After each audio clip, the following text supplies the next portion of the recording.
Today I want to show you a really neat product that I think will really set a new standard for other products in its class, which is a brush tip pen, and these are the Concept brush tip pens. One of the things that I think makes it so unique is, first of all, at first glance, you're going to see that this brush tip pen has a far superior nib to other brush pens made by other manufacturers. It's thicker, it's wider. I can show you in comparison just to another brand here, just what they consider their brush tip. Now, you can find other brush tip marker pens, but these are the ones in the same category, okay? And I'm not, really worried about the other brands, but just trying to show you in comparison these pens in particular. And also with that large nib, it's a Japanese nib. It's so juicy, it flows very nicely, and you get a very wide range of line weights that you can create with it because of that brush tip, and the steadier your hand, the more fine you can get. And I'm not the steadiest of hands, but I'll tell you that I have some things here I can show you in a second that when you have a fine artist working with them, you can achieve a lot of different things. Now, they come in sanguine, sepia, and black, and one of the first features I'll show you is kind of the layering feature. Here's some color that we laid out a little earlier, and I just want to show you how when you go over it, you can get an extra dark tone from replacing it, and I'll show you in a couple of other colors here, that extra dark tone that you can get. Now, I'm using, to demo these markers, an 80-pound smooth drawing paper. May or may not have been the best choice, but the point is wanting to give you at home the closest experience to using it yourself. The markers will stay really juicy. These have been around for a couple weeks and used by a lot of people. And the secret is when they're closed. Another thing, going back to those nibs, when something's used a lot over time, and these have had heavy use, the nibs can fray a lot, and you will lose the ability to get that ultra fine point. Point in case, a pen that's been used here, if you can get in here and see, like if you see the tail of that, I don't know if that's too small. Maybe I can kind of come out the other way. Especially like watch while I go down with it.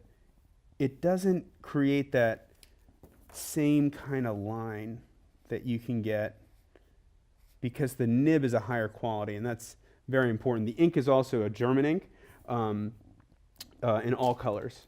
The other thing that I think is really unique about these pens, that actually is completely unique, is that they're water resistant, so when dry.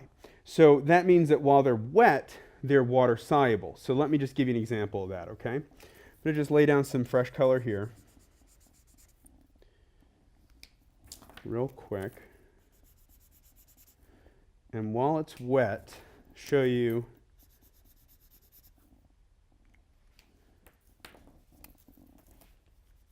how you can just pull out that color and create some different tones to create some different line weights, or excuse me, not line weights, create some different values, that's the word.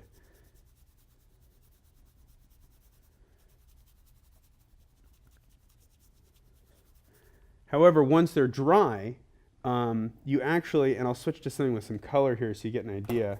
Once they're dry, and I'm going to go right up here, and the black will probably be the best example. You can't keep working because, like I said, it's not waterproof. They are permanent markers, meaning they're light fast, but they're not permanent in terms of re-wetting. They're water resistant when dry. When they're wet, they're water soluble, as you see. But when they're dry, you can get a couple of passes without pulling out the color underneath. Okay. If I was to keep going with this, you would eventually pick up the black or the sepia or the sanguine. Okay. But once they're dry, they're fairly water resistant. If you're worried about your artwork re-wetting, acrylic spray coating is great. That keeps it nice and protected after the fact. But let me just quickly show you some things, because these pens are great for artists, architects, illustrators, really the whole gambit. And I'll show you right here just some artwork somebody on the team had made. And you can kind of see here's just straight up marker and a kind of an illustrative comic book kind of style. That layering gave a little bit of tonnage just with the marker. But if you wanted to like go out in the field, which is one of my favorite things to do with these, because you can literally take a water brush, this our Aqua Stroke water brush, and one of these pens, and create various pieces of artwork, because while it's wet, you can create those tones. So, nice sepia drawings or things with just a little bit of value. I think that's kind of sexy, kind of cool. I think it looks really neat. So anyway, these are just a few examples, kind of ranging of different artwork that you can achieve using the Concept brush tip markers. So give them a try. I have a lot of fun with these things. They're in my bag, and hopefully they'll be in yours.